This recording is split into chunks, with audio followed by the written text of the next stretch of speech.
still, I've been watching him win for over a couple of years, on and off, and a lot of this season, and it's still strange. You sort of hear it, and you still look up, and you're like, what? What, Laetitia? What? And you sort of do, because she plays kind of right back, sort of, and you kind of see her sometimes 40 yards out from goal. It says Laetitia, and you think, whoa, hang on.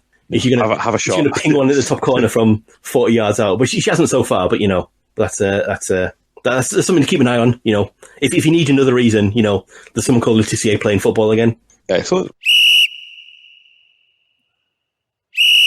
Okay, before we finish up, James, why don't we drop in on a couple of the Sporty Ushers teams that we have chosen to follow?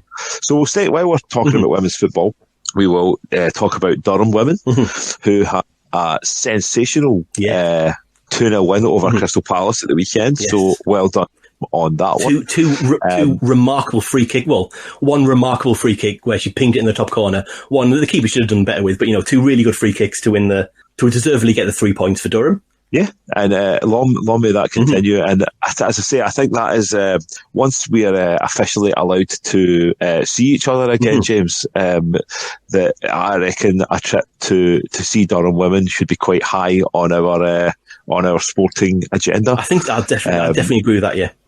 So I think we'll definitely go along and see them. So we will. We actually haven't talked about cricket yet. No. So we will talk quickly about. So a couple of weeks ago, for regular listeners, I said how difficult I was finding it to get in or care about the Indian Premier League or the IPL 2020 competition. James suggested that we pick a team to follow. And that would maybe make it a little bit more interesting. So we chose the Rajasthan Royals for the main reason that they have Ben Stokes, Jofra Archer, Joss Butler, and Tom Curran. So that seemed like a good enough reason.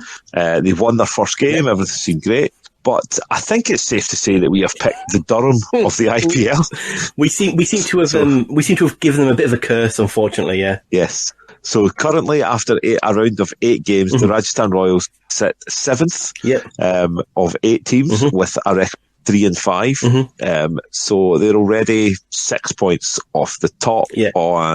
But crucially, James, only 2 points off 4th place, which is where I think realistically where the Royals should be aiming for. Now, they have been boosted by the return of one Ben Stokes, who made 5 as he opened batting the other day. So he hasn't exactly set the world on fire, but obviously he has had a lot on his plate in terms of sort of personal issues and stuff, and loads of travelling and stuff like that. So it's going to take time.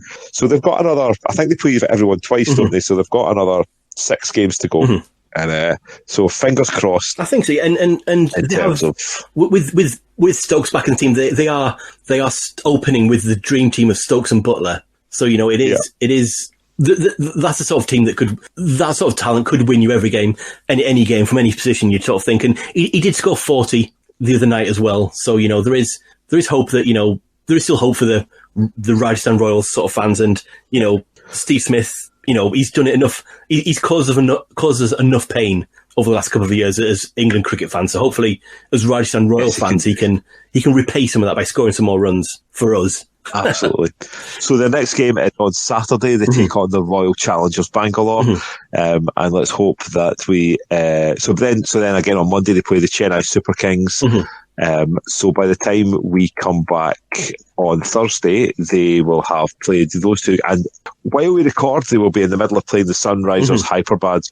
There'll be hopefully plenty of good news from the Rajasthan Royals to bring you on next week's podcast. Yes, here's hoping. So, okay, so I think that's going to do it, James. I think we've quite a, as I say, sort of football heavy podcast this week. But that is only because I was over the moon with Scotland. Kind of ran off in the gob a little bit too much. So all that remains for me to say is, James, thank you very much. Thank you, Dave. And we will see you very soon for more Sporty Ushers. Good night.